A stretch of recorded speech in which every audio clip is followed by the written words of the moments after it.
नमस्कार, daily news with Kashyap में आपका स्वागत है। मैं हूं आपके साथ सत्यम कश्यप। तो आइए आज की प्रमुख खबरों की शुरुआत करते हैं। जम्मू कश्मीर ड्रोन हमले पर चर्चा। सूत्रों के अनुसार प्रधानमंत्री मोदी ने सुरक्षा बलों के आधुनिक उपकरण प्रदान करने और इस क्षेत्र में और अधिक युवाओं, स्टार्टअप और राजनीतिक समुदाय को जोड़ने समेत अन्य पहलुओं पर चर्चा की। जम्मू एयरफोर्स स्टेशन पर ड्रोन हमले की पुष्टि भूमि में यह बैठक हुई है।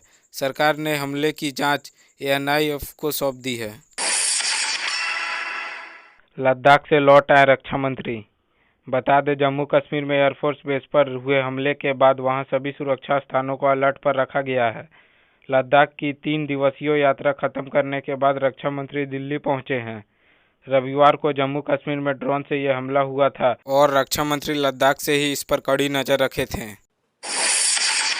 सीतारमण ने कहा, सभी मंत्रालय सार्वजनिक कंपनियों एमएसएमई का बकाया भुगतान 31 जुलाई तक चुका दें।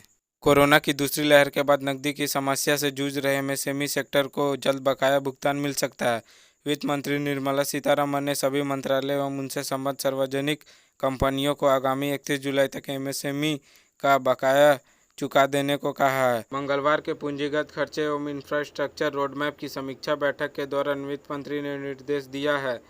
एमएसएमई के बकाया को लेकर इस उद्योग के मंत्री नितिन गडकरी भी कई बार चिंता जाहिर कर चुके हैं। समीक्षा बैठक में सीतारमण ने कहा कि पूंजीगत खर्चे से अर्थव्यवस्था की रिकवरी में मदद मिलेगी।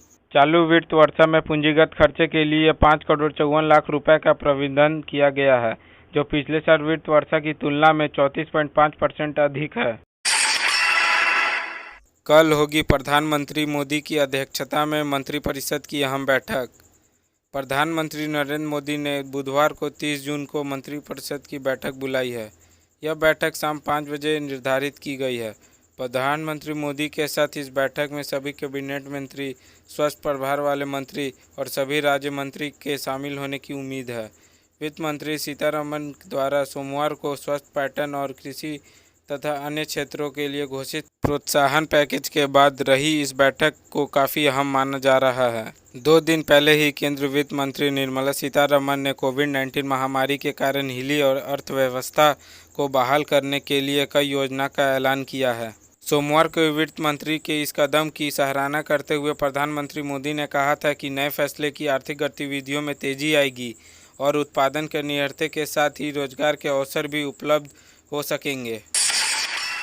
मानव तस्करी पर लगी लगाम। झारखंड के सीएम हेमंत सोरेन ने घोषणा की है कि झारखंड में मानव तस्करी पर लगाम लगेगी और झारखंड के ग्रामीण इलाकों में मानव तस्करी पर नजर रखने के लिए राज्य भर में विशेष महिला पुलिस ऑफिसर की नियुक्ति की जाएगी।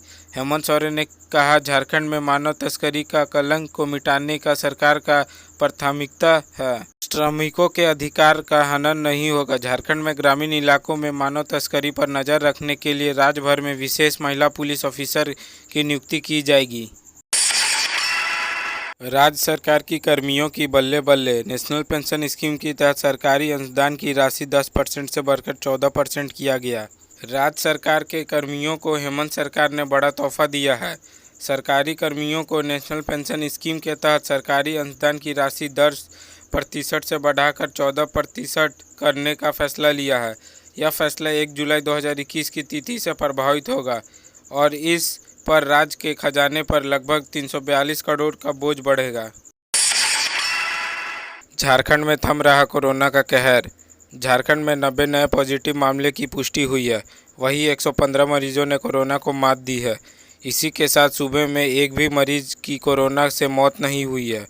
अब राज्य में 105 एक्टिव मामले हैं।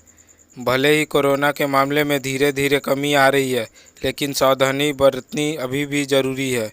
बता दें, राज्य में पिछले 24 घंटे में 56,088 मरीजों का कोरोना टेस्ट किया गया है। रांची में मात्र 2 नए कोरोना के मामले की पुष्टि हुई है। वहीं 12 मरीजों ने कोरोना को मात दी है। झारखंड में अब तक कुल 3,45,430 कोरोना पॉजिटिव मामले मिले हैं। इसके साथ 3,39,314 मरीजों ने कोरोना को मात दी है। वहीं अब तक राज्य में 5,111 मरीजों की कोरोना से मौत हो गई है।